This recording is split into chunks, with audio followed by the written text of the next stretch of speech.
Hello, welcome to another of the occasional discussions on lab management topics here from the University of Oklahoma Health Sciences Center. I'm Dr. Louis Hassel, Professor of Pathology, and lab management has long been a topic of interest in our department and in my particular practice. So I'm happy to have you join me as we talk about quality management plans. What are quality management plans and why are they important to you? Well, it's evident that they are required because every time I go on a laboratory inspection, I discover that somebody wants to know about the quality management program in that particular laboratory. Uh, so let's talk a little bit about what's involved here. Is this just the new nomenclature du jour? Is this the fad? Is this something that really makes a difference? And as if you were to go out and do a search or whatever on this, you'd find a lot of things, a lot of materials. Lots been written, lots been published, lots been recorded. My video is just another in perhaps way too many discussions on this topic. But we're going to focus on what this really means and how you bring this about in your laboratory. Because I'm particularly interested to see laboratories in the developing world begin to adopt these practices so that they can achieve the higher quality results that we in the United States and elsewhere have been enjoying for some time as we have come to understand this process and these principles. So hopefully you'll also learn some things here in this process. So why have this? Well, as you begin to engage in this process and measure things, lo and behold, things start to improve. Just measuring or reporting things cause them to change, and people pay attention to them. The process of change accelerates that. But there's also some secondary things. For example, worker retention improves. When they know that you care about quality and care about their work, they're happier to work there. Likewise, patient satisfaction improves because this involves a very patient-oriented approach. Leadership also sees their confidence in you as a lab leader increase, and that translates to more resources, more abilities to enact change. Likewise, your medical staff, the people you're dealing with, reporting to, will see their confidence in your laboratory increase. And if you're living in an area where you have to be accredited to get paid, it means you also have that ability to be paid for the work that you're doing. So what's involved in this?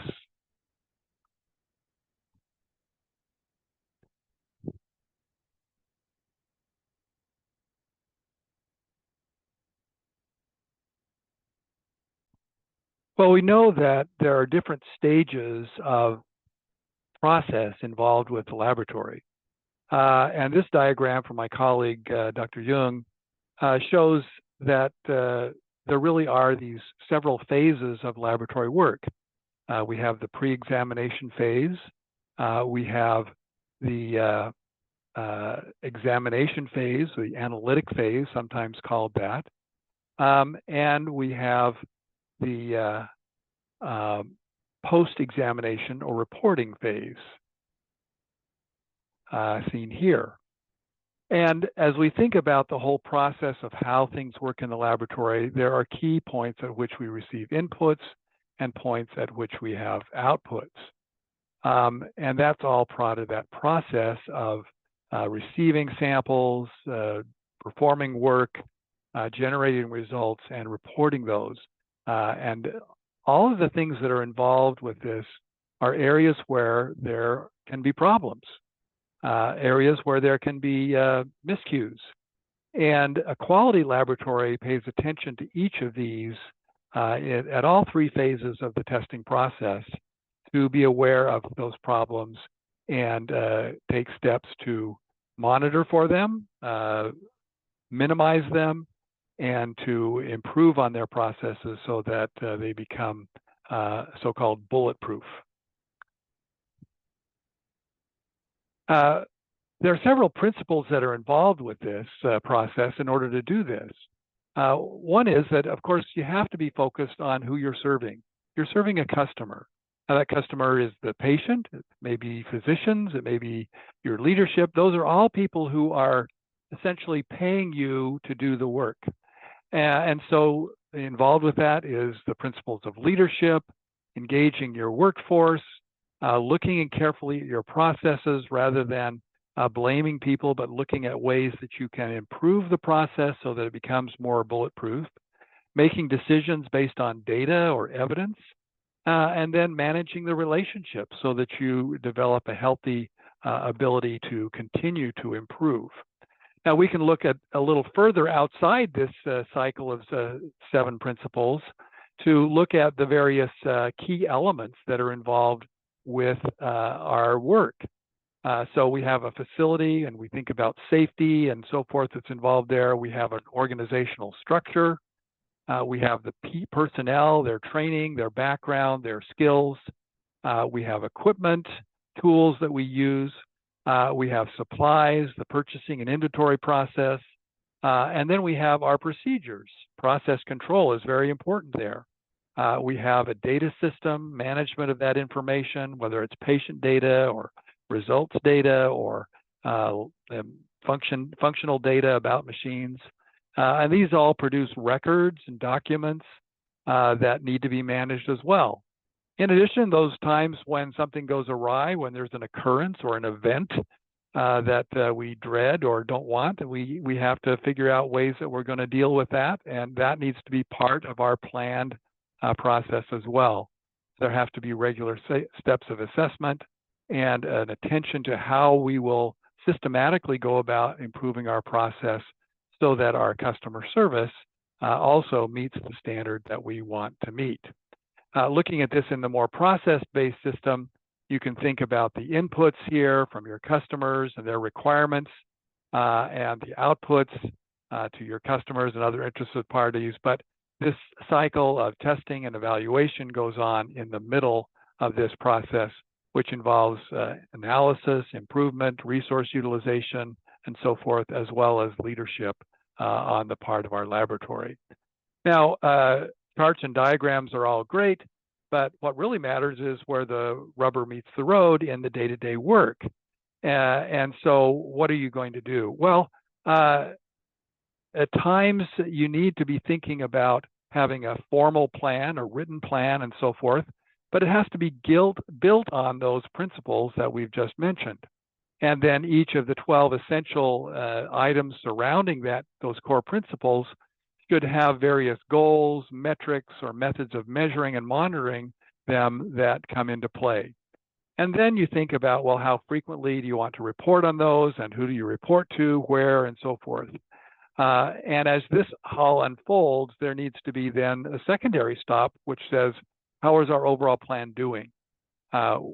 Having a day-to-day scoreboard or dashboard, such as this one, that looks at the work in the morning and the afternoon and various responsibilities and assignments and so forth, and provide some metrics and feedback. Those can all be very valuable pieces of the play, because it's by seeing how you're doing that you begin to affect change amongst the people who are carrying out the plan. So when they see that, we've gone 425 days without an unexpected event or without a personnel injury, or we have achieving our turnaround time goals within 98% of the specimens that we receive, those are all very helpful things to help them to be motivated or to be continue to be vigilant in the work that they are doing. Well, so who makes the plan? Is this something that the lab director just dreams up at home one weekend and brings to work and says, okay, we got a quality management plan, put it into play? Well, no. More effectively, it should be a very broad-based engagement as we develop the understanding from the people who are doing the work in those particular areas, the human resource people, the purchasing and administrative people that are involved with your supply chain, the people on the bench who are doing the testing, who know the processes, who are writing the procedures, who are developing and monitoring the quality control. Likewise, you need some customer inputs. Those can be things that can be very helpful to understand what really matters to them, the so-called CTQs, or critical to quality markers that will help your physicians and patients recognize that what you're doing meets their demands and meets their needs.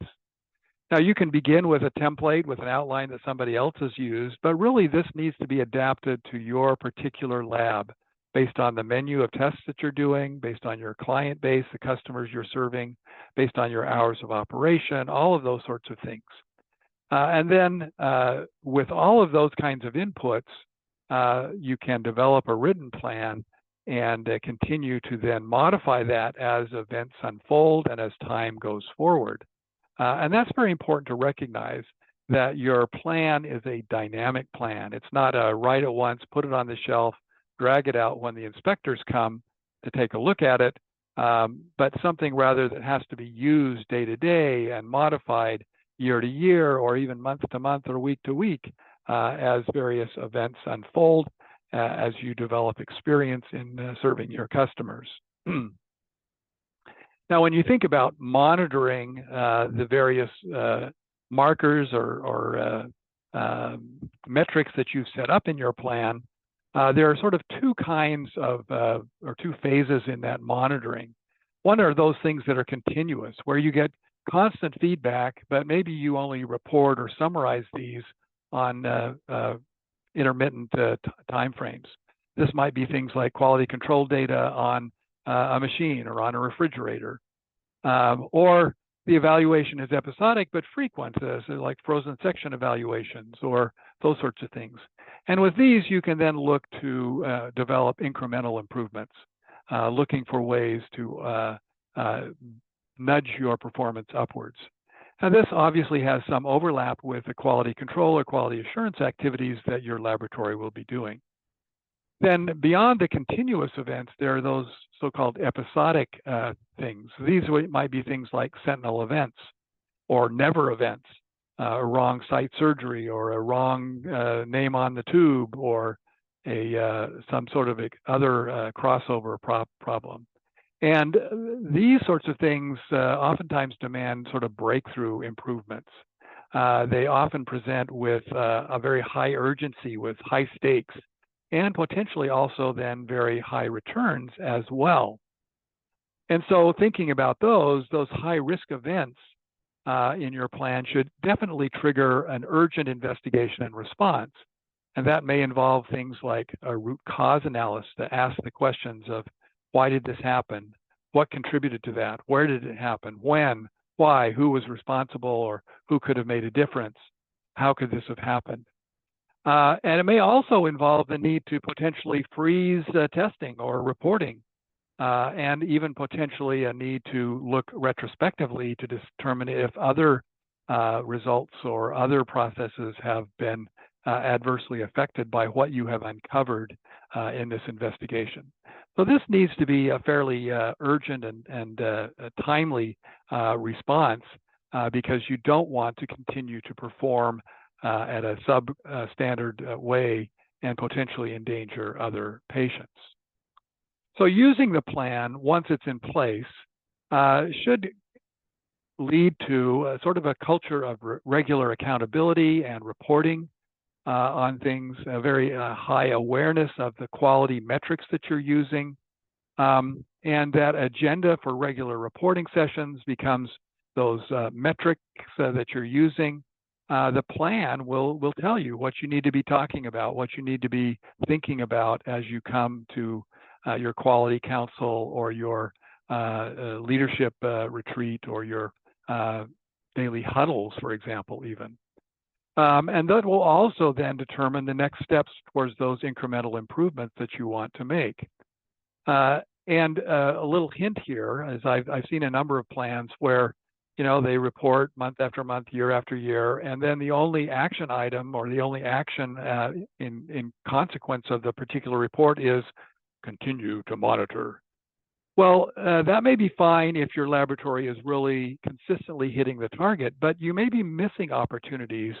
You may not have set your standards quite as high as they could be or should be if all you need to say is continue to monitor.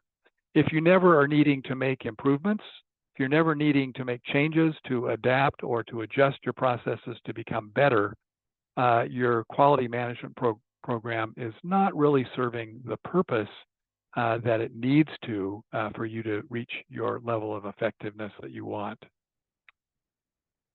Well, we often think in the laboratory about this PDCA cycle of plan, do, check, and act. And that fits very well into this process in your quality management system as well. Your customer requirements, your organization, those all come into this planning stage. And the actions and so forth leads to evaluation and outputs, customer satisfaction or product, service, results, et cetera, et cetera. But then this second phase is really where the changes and improvements happen. As you verify that what you're doing is meeting your standards or not, and then as you develop plans to improve, that becomes a continuous cycle of process improvement. And that process really is a marker for a quality organization, that there are continuing improvements happening in what you're doing. And that changes the culture. That changes the engagement of employees. It makes you much more process-centered. It allows you to integrate the various pieces of your organization, from personnel on down to technical machinery and clients and so forth, and leads you then to further communication and other activities.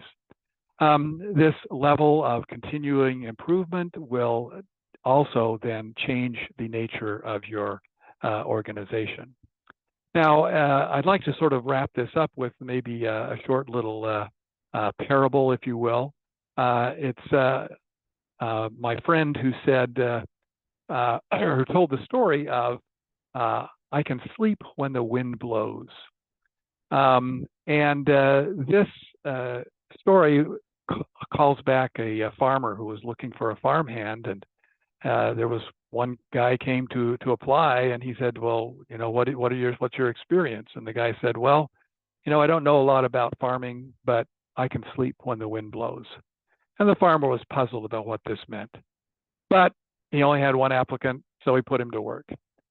Not too long later, the farm was hit by a pretty intense thunderstorm, massive winds.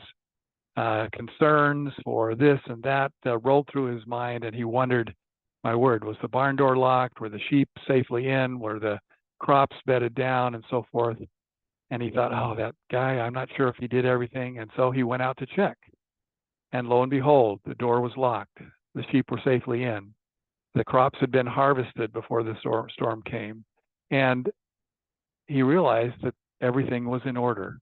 All had been done, so that in fact his worker was sound asleep in the loft when the wind was blowing and the storm was about him.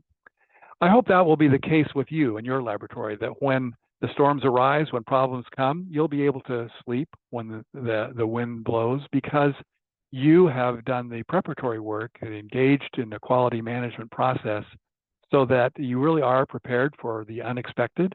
And in fact, you've been able to avoid a lot of those storms and challenges that might otherwise come your way.